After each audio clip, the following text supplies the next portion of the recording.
Glória a Deus. Eu cumprimento os amados professores da Escola Bíblica Dominical com a gloriosa paz do Senhor Jesus. Eu sou o presbítero Renato aqui da Igreja Brasil para Cristo de Formosa e é com muita alegria que estou aqui com os irmãos para estudarmos mais uma porção da gloriosa Palavra de Deus. E agradeço a Deus pela oportunidade, também o pastor Gedeon Júnior, a pastora presidente e o pastor Arnaud pela confiança. E quero dizer que eu estou feliz, né? Porque nós já estudamos aí 10 abençoadas lições e já estamos chegando aqui ao término da nossa revista, faltando apenas 2 lições. E hoje nós vamos estudar a festa da dedicação, que é uma festa linda, uma festa maravilhosa, que conta a história de um povo pequeno que se levantou contra um grande exército em defesa da sua fé e recebeu a bênção de Deus para derrotar os seus inimigos. O estudo nosso de hoje, então, é o estudo de número 11. A festa é a festa da dedicação. E nós vamos começar aqui falando dos objetivos da lição, que são o nosso foco dentro da nossa lição, que é destacar o protótipo do abominável da desolação na figura de Etíoco Epifânio, mostrar o silencioso auxílio divino na vitória dos Macabeus e esclarecer que a festa de Hanukkah comemora a rededicação do templo que havia sido profanado ao Senhor, né? E no textuário aqui diz que em Jerusalém havia a festa da dedicação e era inverno, e Jesus andava passeando no templo no alpendre de Salomão, conforme João capítulo 10, versículo de número 22. Nós fizemos aqui então a leitura bíblica diária com recorte do capítulo 28 do livro de Deuteronômio. Nós não colocamos nenhum trecho do livro de Macabeus, uma vez que o livro de Macabeus ele não está inserido dentro do cânon sagrado, e para evitar controvérsias nós preferimos por não utilizar trechos deste livro aqui na nossa revista. E vamos chegar aqui então na verdade aplicada, falando que a festa da dedicação ela comemora a vitória dos Macabeus contra a paganização idealizada por Antíoco Epifânio e também celebra a reconsagração do templo a Deus, né?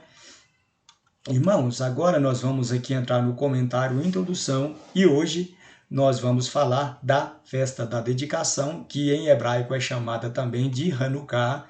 Alguns historiadores preferem chamá-la de Chanukah, né?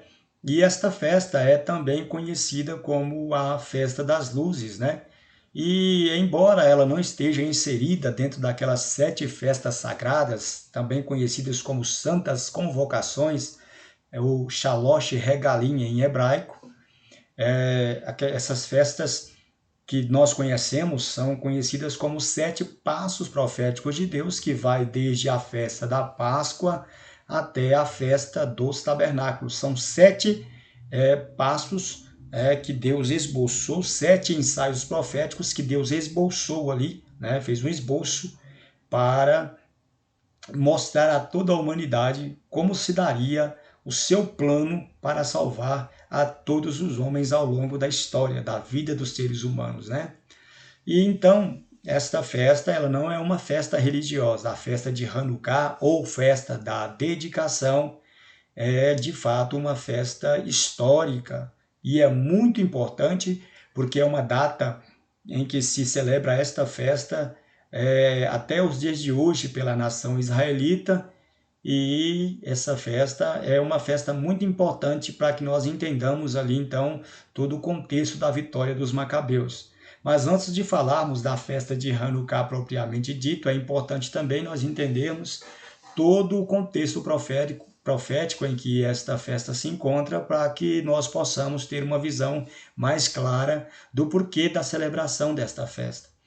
E aqui no tópico 1 vai falar justamente do contexto histórico da festa de Hanukkah, que está registrada nos livros de 1ª e 2ª Macabeus, os quais esses livros não estão inseridos no cânon sagrado, né? Depois eles vieram num período chamado de período intertestamentário, e o cânon do Velho Testamento já havia sido fechado, por isso, e também por outras questões, né, esses livros não foram considerados como livros sagrados, mas são vistos como livros históricos, né?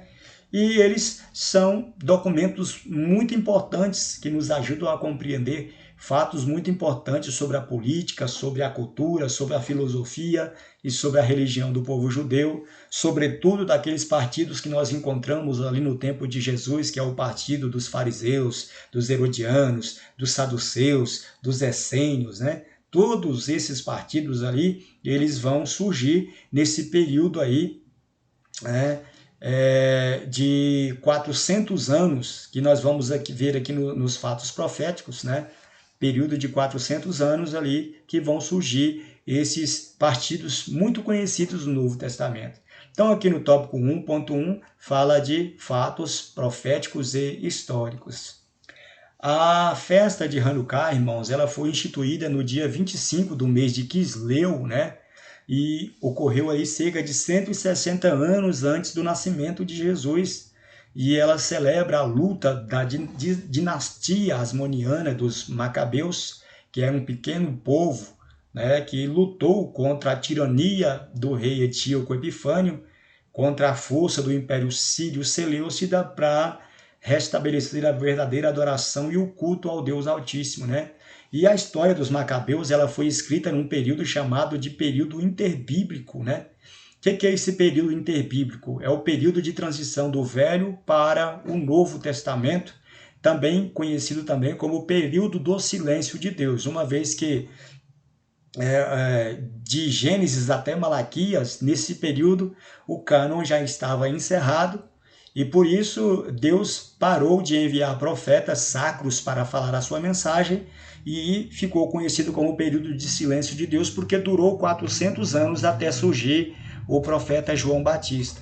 Diga-se de passagem aqui que silêncio de Deus não significa inércia de Deus. Deus permaneceu em silêncio no que diz respeito a lançar novas profecias e levantar novos profetas, mas ele continuou auxiliando os teus servos, os bastidores da história, e foi nesse momento, desse período ali, que Deus deu o grande livramento para os Macabeus. Então, essa festa de Hanukkah está documentada no Talmud judaico, no Tratado 13 do Talmud judaico, e nos escritos do grande historiador Flávio Joséfo, que é um brilhante historiador da época de Jesus, e esta festa ainda é amplamente estudada pelos mestres da literatura judaico-cristã como importante fonte histórica, irmãos. E ainda é importante salientar que traços ali da profecia de Daniel vão se encaixar, se amoldar perfeitamente dentro do contexto histórico ali da profecia, do contexto histórico dos Macabeus. Grande parte daquilo que o profeta Daniel falou sobre a abominação desoladora, inclusive até o próprio escritor dos Macabeus vai dizer que se cumpriu ali, nesse período, então, em que Israel foi invadida pelo Império Seleucida, e eles, então, os Macabeus ali consideram isso como um importante cumprimento daquilo que o profeta Daniel havia dito, né? Então vamos lá, aqui no tópico 1.2, fala da profecia sobre Etíoco Epifânio, mas o que é que isso tem a ver com a festa da dedicação? O que é que Antíoco Epifânio tem a ver com a festa da dedicação? Pois bem, nós vamos chegar lá. Primeiro, eu gostaria que os irmãos ponderassem duas coisas, que os irmãos abrissem lá a Bíblia no livro de Daniel, no capítulo 8, e depois voltassem no capítulo 11, do versículo 1 até o 4, para entender todo esse contexto histórico aqui, do surgimento de Etíoco Epifânio, que vai primeiro perpassar ali pelo capítulo 8, que vai lançar luz, né, ao entendimento de muitos estudiosos ali, porque o que aconteceu nessa profecia de Daniel 11 é fundamental para nós entendermos como surgiu, então, esse déspota maligno aí chamado de Antíoco Epifânio. A profecia de Daniel 8 diz que Daniel estava na cidadela de Suzã, ali na beira do rio Ulai, e ele via pastar nas margens do rio Ulai um carneiro que tinha 2 chifres, né? E esse carneiro ele dava amarradas para o ocidente, para o oriente e para o norte, e ninguém conseguia resistir a sua força e o seu poder, e ele derrotava e subjugava tanto homens quanto animais que se arremetiam contra ele, e ele se tornou invencível e ninguém o poderia derrotá-lo. Enquanto Daniel ponderava sobre estas coisas, Daniel viu numa visão um bode que vinha do Oriente, do Ocidente, em direção àquele carneiro, sem tocar o solo, e aquele bode ele tinha apenas um chifre entre os seus olhos, um chifre grande entre os seus olhos, se arremeteu contra aquele carneiro, derrubou aquele carneiro e o pisou sobre os seus pés, quebrando-lhe os seus 2 chifres, né? E enquanto Daniel considerava sobre o que significaria essas 2 visões, o anjo do Senhor dá-lhe claramente o significado dessa profecia, que ele diz que o carneiro com 2 chifres representa o império da Média e da Pérsia, que foi o período que surgiu os reinos que surgiram depois do reino babilônico, né? Sabemos que o último rei da Babilônia, segundo a Bíblia, foi o rei Beltesazar, e durante a profecia do reino de Beltesazar, durante a dinastia de Beltesazar, é que Daniel teve essa revelação de que o império babilônico seria destruído e passado aos medos e persas. Então, os 2 chifres do carneiro representam o império medo-persa. Nós sabemos que o Império Medo foi conquistado pelo rei Dario e que o Império Persa foi conquistado pelo rei Ciro, que é considerado como Ciro o Grande, né? E lá no capítulo 1 do livro de Macabeus, os Macabeus vão dizer que o rei da Pérsia, que é o rei dos Medos e da Pérsia, naquele estágio ali, era o rei Dario, né? E a história, que a profecia bíblica vai nos dizer que aquele bode ele representa a Grécia e que vai ser o império que vai derrotar o império Medo-Persa e que ele vai crescer, se sobrepujar e ninguém vai conseguir vencer esse império. Então, aquele chifre pequeno ali, ele representa o grande guerreiro, né, o grande rei chamado de Alexandre o Grande. Alexandre o Grande, então, ele vai ser aquele chifre, né, que entre os olhos ali do bode, e que ele vai conquistar ali 90% das terras do Mediterrâneo, embora ele tivesse apenas 1,47 m de altura. E ele vai devastar todos os impérios em sua volta e talvez vai ser um dos maiores, ou se não, o maior conquistador ali daquele período antes da vinda de Jesus. Tanto é que o Império da Grécia se tornou tão forte, tão consolidado, que até as escrituras do Novo Testamento foram traduzidas em grego, foram escritas em grego, né? E principalmente os 4 evangelhos. Então, nós vamos entender a força do poderio grego. Alexandre o Grande ele vai crescer e vai se tornar muito poderoso e muito forte, conforme disse a profecia de Daniel, mas ele no auge da sua força, o seu chifre seria quebrado e nasceriam outros 4 chifres no lugar daquele chifre, né? Mas antes nós devemos entender que Alexandre o Grande ele é filho de Filipe II, do rei Filipe da Macedônia. Alexandre o Grande vai assumir o trono com apenas 20 anos de idade. Alguns estudiosos dizem que ele ficou no trono apenas 12 anos, outros dizem que ele ficou até 13 anos reinando, né? Então, ele morreu ali com seus 33 anos de idade, por volta do ano 323 a.C., e conquistou 90% das terras do Mediterrâneo. Só que Alexandre o Grande ele não deixou nenhum herdeiro, e segundo a história, depois que ele morre, ele ainda em vida, antes dele morrer, ele ainda em vida, ele reparte então o seu império entre os seus 4 grandes generais, que é chamado de Seleuco, Lisímaco, Ptolomeu e Cassandro, né? Eles vão representar então aqueles 4 chifres que brotaram no lugar daquele chifre que é representado por Alexandre o Grande. E esses 4 generais, eles se tornarão, então, precursores do sonho alexandrino de helenizar as nações que eles conquistam, impondo-lhes todo o regime, toda a cultura, toda a filosofia aristotélica, toda a filosofia platônica, toda a epopeia dos grandes feitos heróicos dos deuses da Grécia, né? E eles vão impor a sua religião e toda a cultura e o poderio grego. Isso se chama helenizar as nações. E então eles vão expandir os seus domínios pela Ásia, pelo Egito, pela Macedônia, pela Grécia, né, pela Síria, né, pelas regiões de Israel, e vão se tornar reis muito poderosos, né?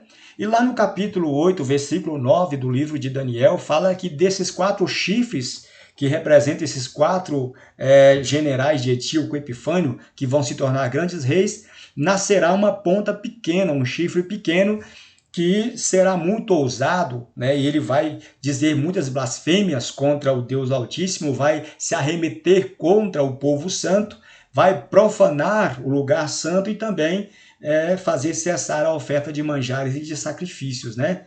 Então aqui diz, ó, de Seleuco, o qual Daniel predisse que seria o príncipe mais notável, surge o império sírio-seleucida, e dele se levantaria um dos maiores inimigos do povo judeu, chamado de rei Antíoco Epifânio. Né? Antíoco Epifânio é o 8º rei da dinastia dos Epifânios, e ele assumiu o trono ali, surgindo desse império sírio-seleucida, né?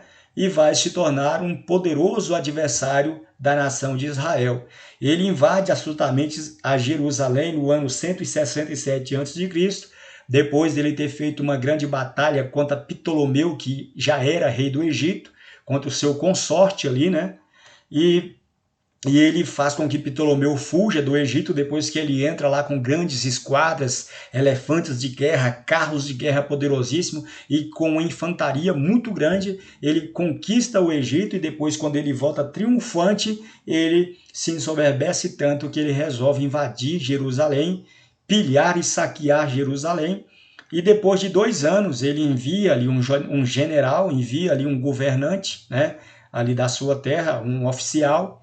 E esse oficial faz um acordo de paz com os filhos de Israel, dizendo, olha, Antíoco Epifânios manda avisar vocês que vocês devem apenas pagar tributos, mas que vocês terão aí a sua liberdade de adorar o seu Deus. E depois de ter falado ali com palavras lisonjeiras, né, ter enganado o povo de Israel, ele vai e quebra esse acordo com os filhos de Israel, e ele então profana o templo de Israel e quis ser adorado como Deus no lugar santo. Por isso que ele faz cessar a oferta de manjares e sacrifícios. Aqui no tópico 1.3, fala da tentativa de Antíoco Epifânio de tentar, então, paganizar os judeus.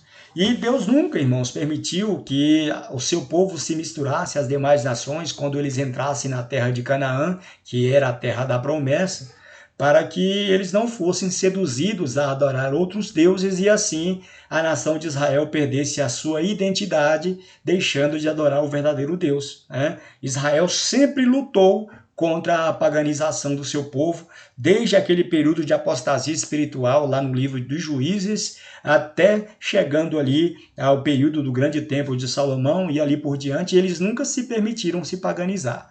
E, no entanto, segundo o escritor Richard Booker, Antíoco Epifânio, depois que ele invade Jerusalém, ele faz uma tentativa sistemática de substituir a cultura judaica pela cultura grécia, pela cultura politeísta da sua nação. Ele diz, olha, a partir de agora eu não quero mais saber somente de oferta. Não quero saber somente de tributo. Agora o nosso acordo está quebrado e além de vocês me pagarem tributo, agora eu exijo de vocês adoração. Eu quero ser adorado como um Deus.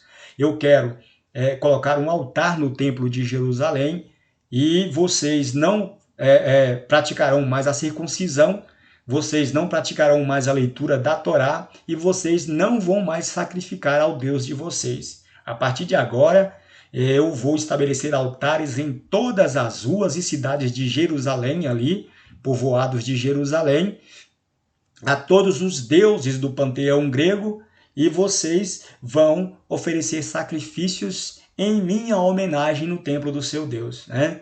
E então ele vai e faz um decreto, né? E privando os judeus de todas as suas liberdades religiosas e também de festejarem as festas sagradas, que são essas festas que nós conhecemos, que vai desde a Páscoa até a festa dos tabernáculos, né? E como se não bastasse, Antíoco Epifânio, ele aguça a ira dos judeus ao construir uma estátua em homenagem ao deus grego, que é chamado de Zeus, que na mitologia grega é considerado como o deus dos deuses, né?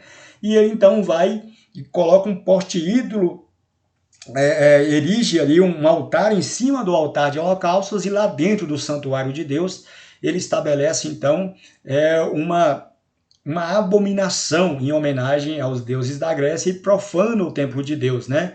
E como se não bastasse, ele ainda oferece sacrifícios de carne de porco no altar em homenagem ao seu Deus, fato que é considerado como uma abominação para todos os filhos de Israel. E esse ato espúrio ali, segundo o historiador Richard Booker, conhecido como abominável da desolação, é parcialmente cumprido na era dos Macabeus e também, conforme registrado lá em Macabeus capítulo 1, versículo 54, o escritor aos Macabeus diz que aquele momento em que ele introduz ali aquela imagem espúria, né, daquele deus pagão dentro do templo de Jerusalém, ele estabelece no lugar santo a famosa abominação desoladora ou o abominável da desolação, né? Então, nós vamos agora entender como se deu toda essa batalha. E vamos passar por algumas pequenas considerações e chegaremos ao ponto que nós queremos.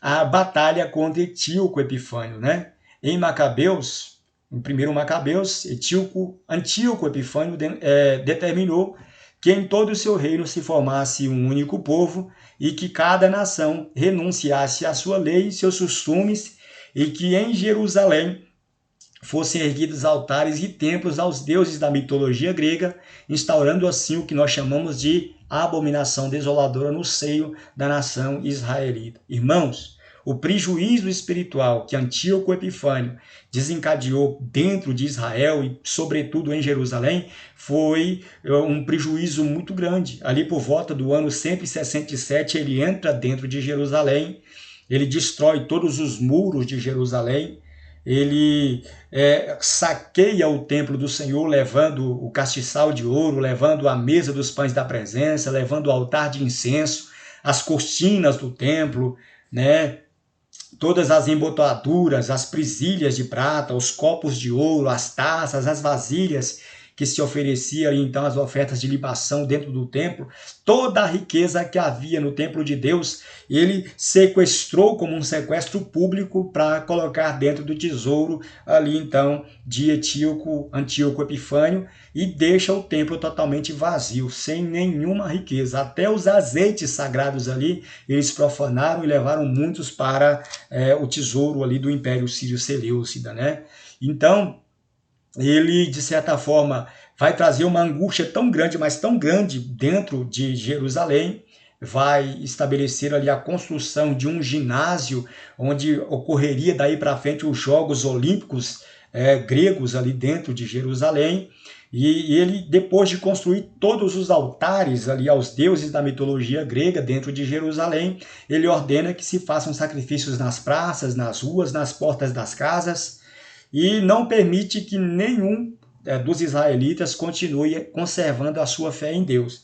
E diante de tanto sofrimento, o próprio narrador do livro de Macabeus diz que a esperança se foi do coração dos jovens, as noivas que estavam recém-casadas perderam a alegria nupcial por causa daquele momento, os nobres, os príncipes e todos os cidadãos mais notáveis de Jerusalém fugiram da cidade de Jerusalém e foram para as montanhas ou para outros países na tentativa de fugirem daquela investida de Antíoco Epifânio contra eles, né? De modo que eles então tiveram aí esse grande problema, né? Jerusalém praticamente ficou deserta e passou a ficar lotada de gregos ali profanando as ruas da cidade, oferecendo louvores aos deuses do panteão grego, recitando ali as poesias de Sócrates, as poesias de Platão, as filosofias de Aristóteles, né, ali pelas ruas, e fazendo tudo aquilo que não estava determinado de acordo com a vontade de Deus, introduzindo toda uma cultura helenizante ali dentro de Jerusalém e, de certa forma, trazendo um grande prejuízo político, filosófico e, sobretudo, religioso para a nação de Israel. Então, aqui no tópico 2.1, Antíoco Epifânio aqui, ele é visto como um protótipo do anticristo. Por quê? Porque lá em Daniel capítulo 9, versículo 27, quando Daniel fala que durante o período ali, que sobre as asas sobre as asas da abominação virá o assolador, e ele fará uma aliança de paz por uma semana, fará uma aliança com Israel por uma semana, e na metade da semana ele vai fazer cessar a oferta de manjares e os sacrifícios pacíficos. Do mesmo modo que Antíoco Epifânio fez com Israel, esse anticristo fará também nos últimos dias, né? E consoante a isso, Jesus, ele lá no Novo Testamento, lá em Mateus capítulo 24, versículo 15, quando ele vai falar sobre a grande tribulação, ele vai retomar novamente, então, a figura do abominável da desolação, de que falou do profeta Daniel, para, de certa forma, falar, então, do que aconteceria durante a vinda ali do anticristo, né? E nós sabemos que esta profecia sobre a abominação desoladora, ela em tese cumpriu-se parcialmente quando Antíoco Epifânio profanou o templo, né? Por quê? Porque esse Nico é visto apenas como um protótipo do futuro anticristo que se levantará no final dos tempos para enganar Israel, violar as leis divinas, né? Ele vai vir para fazer um acordo de paz com Israel, vai convencer os muçulmanos a retirarem a mesquita de Omar ali do Domo da Rocha, lá de cima do Monte Sião, onde o Templo de Jerusalém originalmente foi construído e depois destruído ali, então, pelos muçulmanos, e construído no lugar do Templo de Jerusalém a mesquita de Omar. E, pelo que nós entendemos pelo contexto da história, o anticristo ele vai vir, vai convencer os muçulmanos a retirarem o templo de lá, e Israel vai construir o templo novamente, vai ser restabelecido então toda aquela liturgia sacrificial no templo, e quando ele fizer esse acordo de paz de uma semana, a Bíblia diz que na metade da semana ele vai fazer cessar a oferta de manjares e os sacrifícios e vai se revelar para Israel e mostrar que de fato ele é o enganador. Então, Paulo diz que é necessário primeiro que venha a apostasia até que ele seja revelado, ou seja, que haja uma degeneração da moral humana, que haja apostasia, a queda da fé por parte de muitos fiéis, até que este filho da iniquidade, esse homem da iniquidade, venha se assentar no trono de Deus, se opondo contra tudo aquilo que se chama Deus ou é objeto de culto, querendo ser adorado como se fosse um Deus dentro do templo de Deus. Isso está lá em 2 Tessalonicenses, do capítulo 1 ao 14. E ao que tudo indica, irmãos, a profanação do templo na era dos Macabeus teve um cumprimento parcial e geográfico, né? Uma vez que Cristo, em Mateus 24:15, como já dissemos, retoma a figura do abominável da desolação e desloca esta figura para os tempos futuros, para o fim dos tempos, mostrando que aquela profecia que aconteceu lá em Antíoco, nos Macabeus, sobre Antíoco Epifânio, ela possui um duplo estágio profético, um que se cumpriu no passado e outro que se dará integralmente no futuro, né? E Jesus, sendo judeu, ele sabia que Antíoco Epifânio havia profanado o templo de Jerusalém na era dos Macabeus, e tanto é que o evangelista João mesmo relata que Jesus, ali no capítulo 10, versículo 22 de João, estava passeando no templo de Jerusalém, ali no alpendre de Salomão, por ocasião do inverno, enquanto os judeus estavam ali comemorando, então, a festa da dedicação, que é justamente esta festa de Hanukkah, né? Então, ele sabia muito bem que Antíoco Epifânio havia invadido Jerusalém, mas mesmo assim ele diz, olha, quando vides que o abominável da desolação estiver no lugar santo, aquele abominável da desolação do qual falou o profeta Daniel, quem lê entenda, ou seja, ele está retomando de novo e ressignificando aquela profecia, dizendo que, dando a entender de certa forma que aquele momento ali em que Antíoco Epifânio entra no templo e profana o templo é, na verdade, um cumprimento circunstancial da profecia, né, apontada lá em Macabeus, capítulo 1, versículo 54, que diz respeito sobre a abominação desoladora, mas Jesus diz que a sua manifestação literal do anticristo, do grande adversário de Deus, daquele que vai pisar, fazer guerra contra os santos e profanar o altar de Deus, vai ser revelado somente aí por ocasião da grande tribulação. Tópico 2.2 vai falar da revolta dos macabeus contra a profanação de Antíoco Epifânio, né? Após a profanação do templo, a dinastia dos Asmoneus, inicialmente liderada pelo sacerdote Matatias. Esse Matatias, segundo o próprio livro de Macabeus, ele é descendente da linhagem sacerdotal, daquela linhagem que foi estabelecida ali em 2 Crônicas, né? Em que ele fazia parte da família, era descendente do sacerdote Joaribe, que era da linhagem de Arão, do sacerdócio legítimo. E quando Antíoco Epifânio ele invade ali o templo, ele mata todos os sacerdotes do Senhor e os que conseguem fugir vão-se embora. E ali numa cidadezinha a 40 quilômetros de Jerusalém, teve uma cidade ali, ao oriente de Jerusalém, que se conservou fiel às suas tradições, que é chamado a cidade de Modim. E nessa cidade de Modim habitava então lá o sacerdote Matatias, juntamente com seus 5 filhos, né? E quando Antíoco Epifânio, vendo que a cidade de Modim, ali ao oriente de Jerusalém, a 40 quilômetros dessa cidade, ainda conservava fiel às suas tradições a Deus, ele se revolta contra aquilo e vai tentar destruir Matatias, e Matatias se revolta contra toda aquela tirania de Antíoco Epifânio. E o oficial que Antíoco Epifânio enviou para ameaçar Matatias dá-lhe uma lavada de exemplos morais ali e mostra para eles que, independentemente de qualquer coalizão implantada contra Israel, que eles não cederiam e jamais se curvariam ao sistema pecaminoso de Antíoco Epifânio. Então, quando o oficial de Antíoco Epifânio entra lá na cidade de Modim, ele convence lá um sacerdote, lá tomado de qualquer jeito, a oferecer sacrifício lá dentro do altar da cidade de Modim. Aí Matatias apela, ele toma da espada e mata aquele sacerdote. E então aquela notícia foi levada até Antíoco Epifânio, que manda ali uma leva de soldados ali para tentar conter Matatias.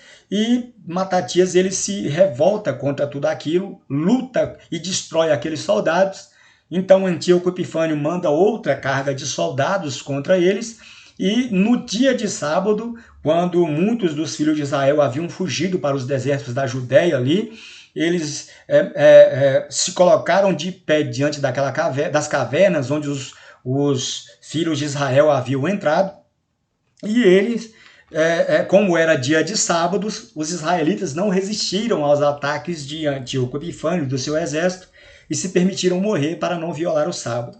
Mas aí Matatias fez uma promulgação dizendo, olha, se for para defender a nossa tradição e para conservar a fé do nosso Deus, mesmo que seja necessário violar o sábado, vocês têm o direito de defender a vida de vocês. Aí eles se encorajaram e lutaram ao lado ali dos irmãos assideus, que era um importante grupo religioso ali da nação de Israel naquele tempo, já que não se conformava com aquela tirania de Antíoco Epifânio, e resolve se unir ali à família de Matatias, e eles formam ali uma coalizão, um exército de mais de 6.000 homens, e vão e vencem ali por 3 vezes o exército de Antíoco Epifânio, né?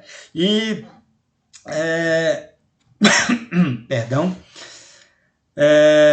Matatias e seus 5 filhos se uniram ao grupo dos arcideus, formando uma verdadeira coalizão para combater a influência da cultura helenística em Jerusalém, visando livrar o povo da apostasia espiritual. Assim, Matatias e seus filhos, juntamente com os arcideus, percorrem todas as ruas da cidade de Jerusalém, fazendo uma verdadeira faxina na cidade, derrubando todos os altares oferecidos ali em homenagem aos deuses da Grécia, derrubou o ginásio construído pelos gregos, e eles mataram todos os sacerdotes pagãos que estavam no templo de Jerusalém, e eles então permitem que os filhos de Israel passem a novamente circuncidar os seus filhos ao 8º dia, e arranca das mãos dos incrédulos e dos infiéis gregos ali as escrituras sagradas, e determina que a leitura das escrituras seja feita, e até mesmo aqueles judeus que já estavam acostumados a toda aquela cultura maligna ali de fantasiar-se, de estar totalmente iludido pela beleza da literatura grega, ele praticamente forçou esses homens a se voltarem para a religião judaica e a se manterem fiéis à tradição. Então, Matatias, ele foi um homem muito inteligente, um estrategista muito importante, e ele conseguiu vencer esta guerra contra os adversários de Israel. E no ano 164, após a morte de Matatias, Judas Macabeu e seus outros 4 irmãos, Judas era o 3º filho dos filhos ali de Matatias, e ele então recebeu o nome de Macabeu por causa da força com que ele se arremetia contra os sírios ali e vencia. Então ele foi apelidado de Macabeu, e toda a história deste livro conta justamente a história da família de Judas. Por isso ele é chamado de Judas Macabeu, porque ele levantou-se contra o exército sírio e venceu. Então eles conseguem expulsar todos os inimigos ali de Israel em 3 grandes tentativas que Antíoco Epifânio tentou vencê-los. Matatias, ali, depois da sua morte, Judas Macabeu consegue vencer esse exército e reconsagrar de novo o templo a Deus, né? E o que eles fizeram lá? Eles destruíram aquele altar de pedra antigo, que ali havia sido profanado pelo deus grego, pela imagem do deus grego ali no templo. Eles tiraram o poste ídolo em homenagem a Zeus de lá de dentro do templo do Senhor. O templo do Senhor, quando eles entraram no templo, estava totalmente em ruínas, e eles tiraram os matos, as urtigas, todas as ervas daninhas que já haviam crescido nas paredes do templo, repararam as rachaduras do templo, retiraram todos os amuletos, todas as abominações de dentro do templo, e repararam as brechas, repararam os muros, e de certa forma eles construíram novos utensílios para dentro do santuário de Deus. Eles construíram um novo castiçal, construíram uma nova mesa de pães da presença, uma nova mesa do altar de incenso, colocaram de volta as cortinas do templo, tanto o primeiro quanto o segundo véu, e de certa forma reconsagraram o templo a Deus no ano 164 a.C. E esse episódio ficou conhecido como a festa da dedicação ou festa de Hanukkah, que é comemorada há mais de 2.200 anos na terra de Israel. Então, a exemplo dos Macabeus, o escritor aos Hebreus nos diz que nós ainda não temos resistido na nossa luta contra o pecado até o ponto de nós derramarmos o nosso próprio sangue na luta contra o pecado. Então, é importante que nós sigamos o exemplo dos Macabeus no sentido de não ceder e permitir que Satanás venha tentar destruir a nossa fé. Aqui no tópico 2.3, nós vamos falar do legado de um homem para seus filhos aqui, e realmente mostrar que Matatias, o sumo sacerdote Matatias, ele foi fundamental. Ele foi fundamental para, de certa forma, ali, restabelecer de novo a verdadeira adoração em Israel. E os seus filhos, seguindo o seu exemplo, o exemplo de ver o zelo com que ele lidava com as coisas de Deus, o zelo com que ele participou nesta guerra santa contra essa nação ímpia que escravizou Israel ali por aquele momento.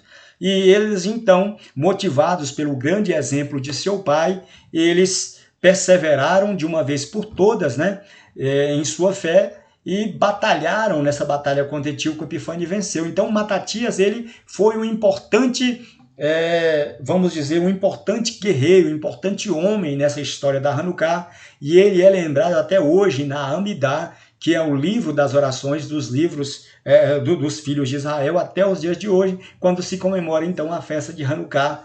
E durante os 8 dias em que este festival é celebrado, porque Judas Macabeu determinou que esta festa fosse comemorada durante 8 dias, né? E eles lembram então de Judas Macabeu, de Matatias, como importante idealista, como um grande exemplo de pai e como um grande exemplo de fé, para que os seus filhos fossem motivados ali a seguir as tradições judaicas e não permitisse deixar levar pela cultura pagã, né? Então, nós temos aqui, por fim, a festa da dedicação, aqui no tópico 3, que vai falar que após a derrota de Antíoco Epifânio e seus oficiais governadores, né, Apolônio, Lísias e Gorgias, os macabeus tiveram a dura tarefa de purificar o templo novamente e restabelecer as liturgias sagradas conforme os requisitos estabelecidos na lei de Moisés, segundo registra o livro de 1 Macabeus no capítulo 4. Então, a instituição da festa, né? Muitas foram as abominações que profanaram o templo de Deus, e não obstante, Judas Macabeus, como eu já disse há minutos atrás, reconsagrou o templo novamente, e ele então restituiu os sacerdotes do Senhor, ele destituiu todos os sacerdotes pagãos que haviam no templo, restituiu os sacerdotes segundo a linhagem do sumo sacerdote Joaribe, de quem o seu pai era descendente, e esses sacerdotes se encarregavam de fazer a purificação interna do santuário e também de fabricar os novos utensílios que eu também citei e colocá-los dentro do templo, né? E ele então, depois de ter feito tudo isso, reacendeu o altar de holocaustos, ofereceu sacrifícios de carne de boi e de outros animais limpos no altar de Deus, acendeu ali o castiçal de ouro e também acendeu então o altar de incenso, e eles então se ajoelharam ali agradecendo a Deus pela vitória e celebraram aquela festa. E Judas, com seus irmãos e os filhos de Israel, estabeleceu que a festa da dedicação fosse comemorada anualmente por 8 dias a partir do dia 25 do mês de Kislev, para comemorar a reconsagração, a reconsagração do templo ao Senhor com muita alegria nos seus corações. E esse dia 25 de Kislev acontece no mesmo dia 25 de dezembro aqui para nós. Enquanto todas as nações do mundo estão celebrando o dia de Natal no dia 25 de dezembro, com as suas árvores de Natal iluminadas, com seus presépios e presentes embaixo das árvores de Natal, como os pagãos fazem nos dias de hoje, os macabeus, os israelitas celebram no mesmo dia de Natal a festa das luzes, a festa da dedicação do templo, que é chamada de Hanukkah, né? E aqui o Flávio Josefo, ele fala uma coisa muito importante, que chamaram na festa das luzes, segundo a minha opinião, pois essa felicidade foi como uma luz agradável que dissipou as trevas de nossos longos sofrimentos, aparecendo numa ocasião em que não poderíamos sequer imaginá-la, né? Richard Booker também ressalta que no ano 164 a.C., há exatos 3 anos após a profanação do altar, o templo foi purificado e todas as liturgias sagradas foram restabelecidas, e que ele também diz que a festa de Hanukkah é comemorada até hoje a cada mês de dezembro, mais especificamente no dia 25. Aqui no tópico 3.2 vai falar do milagre da menorá, que segundo a tradição rabínica, o óleo que se usava para acender a menorá, todos os óleos ali dentro do templo foram, de certa forma, rompidos os lacres, então foram profanados, e era necessário que a menorá fosse acesa, né? E ali dentro do templo, mas ela não poderia ser acesa, o castiçal não podia ser aceso com um óleo profanado. Então, durava mais ou menos 8 dias ali para fabricar um óleo puro, de acordo com as prescrições estabelecidas por Deus lá no livro de Êxodo, né? Um óleo sagrado que tinha ali a onixa, o gálbamo, né? e algumas ervas sagradas que eram misturadas ali para fabricar esse azeite e também para colocar no castiçal para ser queimado e iluminar ali nas suas lamparinas. Então, eles viram que todas as botijas de azeite haviam sido profanadas e eles encontraram ali, então,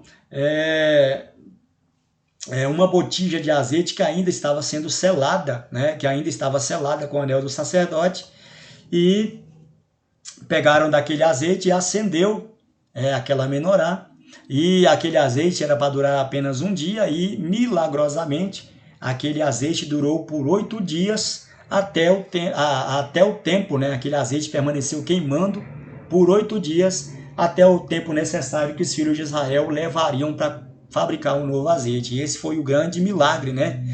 E, entretanto, devido à profanação do templo, todas as botijas de azeite haviam sido violadas, mas aprove a Deus que em certo lugar no templo eles encontrassem essa botija intacta para acender, né? Porém, aquela porção era insuficiente para durar apenas um dia, né? E era suficiente para durar apenas um dia, e depois que se acendiam as tochas da menorá, nela não poderia ser apagada, mas Deus multiplicou o azeite. Aqui, segundo Richard Booker, depois de acesas as luzes da menorá, milagrosamente essas luzes duraram cerca de 8 dias, que era o tempo necessário que se dava para fabricar um novo azeite.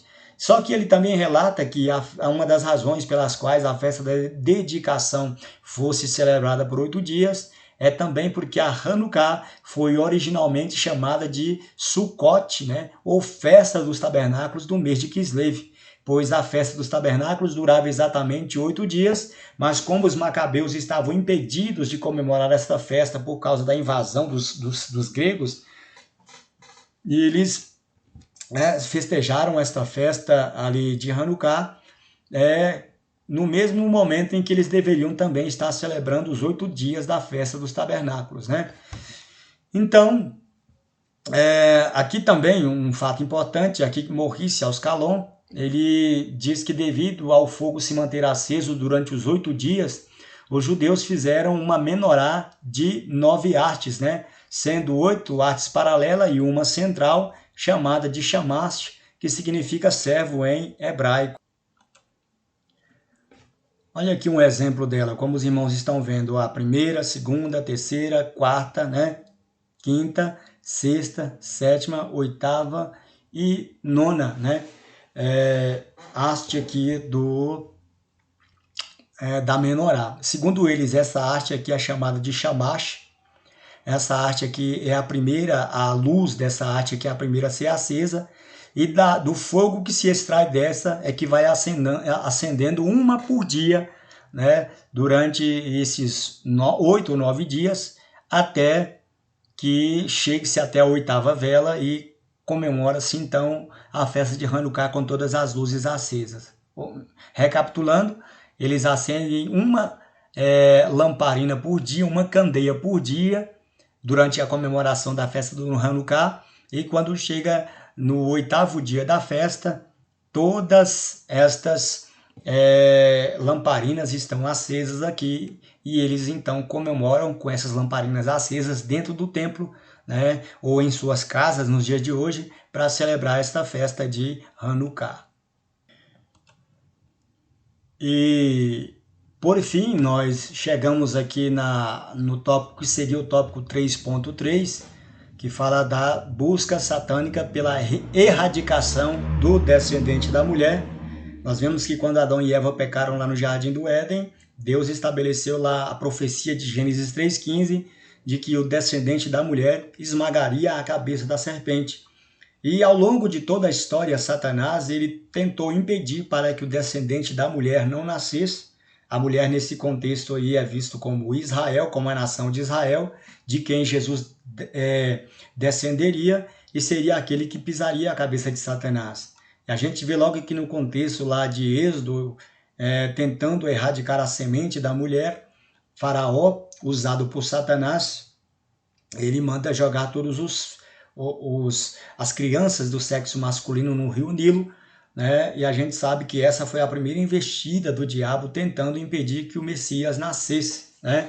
E depois a gente vai ver aquele contexto dos Juízes, em que houve uma grande apostasia espiritual ali, que Israel estava quase perdendo a sua identidade, mas Deus realmente toma o controle novamente da situação, estabelece a era dos reis, vem o rei Davi, vem o rei Salomão, e lá no período do cativeiro babilônico, o Satanás tenta destruir toda a geração dos filhos de Israel, quando, por meio de um decreto do rei Assuero, que foi, de certa forma, ali, incentivado por Amã a exterminar todos os judeus, Deus, mais uma vez, de modo silencioso, livra o seu povo ali, e ainda na era dos Macabeus, nesse período interbíblico, nós vemos também Etíoco Epifânio tentando destruir todos os judeus, e mais uma vez Deus dá a grande vitória. A gente vai ver também lá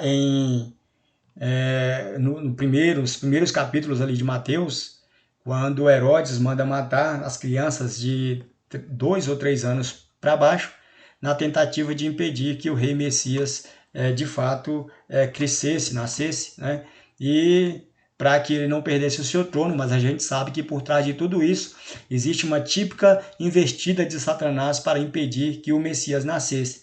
Então a festa de Hanukkah é uma festa muito importante, justamente porque ela conservou toda a identidade dos filhos de Israel e foi muito importante para conservar, então, a origem do Messias, né?